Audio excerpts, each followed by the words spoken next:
Good morning बच्चों। बच्चों आज कितनी तारीख है? 27 अप्रैल। और दिन कौन सा है? वेडनेसडे। दिन कौन सा है? वेडनेसडे। बच्चों आज विद्या प्रवेश के अंतर्गत हमारी कहानी है कचरे का बादल। कौन सी कहानी है? आज हम इस कहानी को सुनाएंगे, ठीक है? तो कचरे का बादल कहानी सुनाते हैं। इस कहानी में चीकू नाम की एक लड़की है। कौन है? चीकू नाम की एक लड़की है।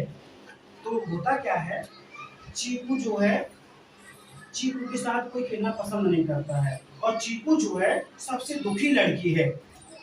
चीकू कक्षा की सबसे दुखी लड़की है और उसके साथ न कोई बैठता है, न कोई खेलना पसंद करता है, न उसके साथ कोई खाना पसंद करता है और उसका कोई दोस्त भी नहीं है। ऐसा क्यों? क्योंकि उसके सिर पर एक बादल मंडराता रहता है। उसके सिर पर एक बादल मंडराता रहता है। और बादल कैसा? कचरे का बादल। किसका बादल? कचरा जानते हो ना? हमारे हम जो कूड़ा फेंकते तो उस जगह पे जो गिरता रहता है तो वो कचरा हो जाता है, ठीक है? तो उसके सिर पर कचरे का बादल मंडराता रहता है। और कचरे के बादल में क्या क्या?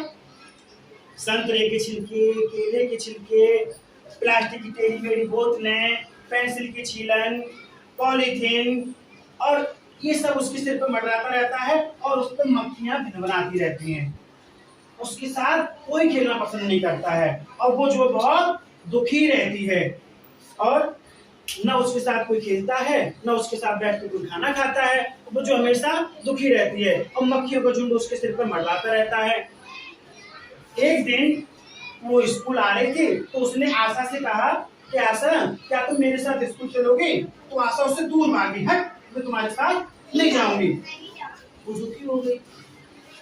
फिर स्कूल पहुंची, फिर उसने रीमा से कहा, रीमा मुझे अपनी कटर दे दो, मुझे अपनी पेंसिल छीननी है। तो रीमा ने कहा, हट, मैं तुम्हें नहीं दूंगी, और मुंह बना के उससे दूर जाके बैठ गई। वो बहुत दुखी हो गया। अब उसके साथ खाना भी नहीं खाता था। अगर उसके साथ कोई छुपन-छुपाई खेलता भी था तो सबको पता चल जाता था कि कचरे का बादल वहां है और चीकू वहीं होगी और ढूंढ लेते थे उसे तुरंत। और वो बहुत दुखी थी। ऐसा क्यों हुआ?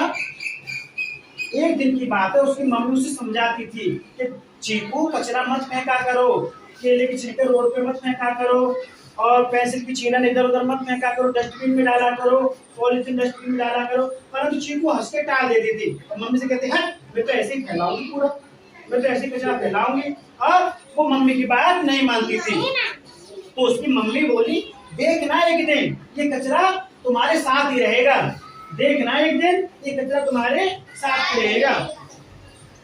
अब वो हंस के टाल देती थी, हट, ऐसा भी होता है क्या कचरा हमारे साथ है? वो तो मैं फेंक देती हूँ।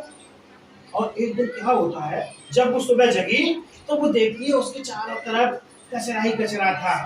केले के छिलके, संतरे के छिलके, पॉलीथीन और जो है बहुत सारा घर का कूड़ा और उस पर मक्खियां भिनभिना रही थी, बदबू ही बदबू आ रही थी। और वो चौंक गई कि ये क्या हुआ। अब सोचने लगी ये तो मम्मी की बात सच हो गई। चीकू क्या सोचने लगी कि मम्मी की बात सच हो गई। अब वो क्या करे, उठे, झाड़ू से इसे फेंकने की कोशिश करे, झाड़ू से कचरे को हटाने की कोशिश करे और नहीं हटे। कचरे को पकड़ के डस्टबिन में डालने की कोशिश करे, नहीं हटे। जहां भी वो जाए कचरा उसके सिर पर साथ ही साथ चले। अब वो दुखी हो गई। अब वो बहुत दुखी हो गई क्योंकि कचरा उसका पीछा ही नहीं छोड़ता था। जहाँ जाती थी कचरा वही जाता था और बदबू बदबू फैल जाती थी चारों तरफ। सब उससे दूर भागते थे, उसके साथ कोई नहीं खेलता था। चीकू बहुत दुखी हो गई। तो जब दुखी हो गई तो एक दिन वो क्या देखती है कि बाला जो है केले के छिलके सड़क पर फेंक रहा था। तो चीकू चिल्लाई, तुझे दिखाई नहीं देता मेरे सिर पर कचरे का बादल है और तुम जो गंदगी फैला रहे हो, हटाओ वहां से, केले हटाओ और डस्टबिन में डालो। और बाला ने उसकी बात मान ली और बाला ने वहां से केले के छिलके उठा के डस्टबिन में डाल दिए।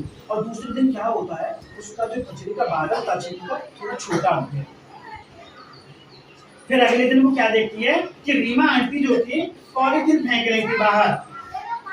रीमा आंटी क्या कर रही थी, पॉलिथीन फेंक रही थी। तो चीकू बोलती है कि रीमा आंटी आप ये पॉलिथीन काहे फेंक रही हैं, आप इन्हें दोबारा प्रयोग कर सकती हैं, आप इन्हें उठा लीजिए। और रीमा आंटी ने उनकी बात मान ली और वो पॉलिथीन उठा ली और घर पे ले गई। तो क्या होता है, वो दूसरे दिन कचरे का बादल और छोटा हो जाता है। अब वो चीकू समझ गई, अब चीकू समझ गई तो उसे क्या करना है, चीकू समझ गई तो उसे क्या करना है। अब चीकू जो है क्या करती थी, कहीं भी कोई अगर कचरा फैला रहा होता था, कोई गंदगी कर रहा होता था, या क्लास में कोई पेंसिल छील के अपनी उसकी छीलन डाल रहा होता था, सबसे समझाती थी कि कूड़ा डस्टबिन में डालना है। कहाँ डालना है, कूड़ा डस्टबिन में डालना है। ऐसा ही सब करते थे और धीरे धीरे धीरे धीरे उसका स्कूल, उसका घर सब साफ सुथरा हो गया और धीरे धीरे उसका बादल छोटा होता गया और एक दिन उसका बादल हट गया। तो कचरे का बादल उसके सिर पर रहता था वो हट गया। अब वो बहुत खुशी हो गई और दुनिया की वो सबसे खुश लड़की हो गई। अब उसे हमेशा डर रहता था कि अगर मैं गंदगी फिर फैलाऊंगी या कोई गंदगी फैलाएगा तो कचरे का बादल दोबारा से मेरे सिर पर आ जाएगा। और इस तरह से उसका कचरे का बादल हट गया और गांव और उसका स्कूल साफ सुथरा हो गया। तो इस कहानी से हमें क्या शिक्षा मिलती है, इस कहानी से हमें क्या शिक्षा मिलती है, कोई बताएगा?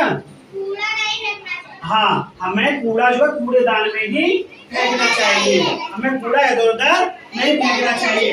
क्या कचरे का बादल सिर पे बन सकता है? कचरे का बादल सिर पे नहीं बनता है, परंतु वो गंदगी हमारे चारों तरफ फैली रहती है और बीमारियां फैलती हैं। तो इसलिए हमें कूड़ा जो है कूड़ेदान में फेंकना चाहिए और गंदगी नहीं करनी चाहिए।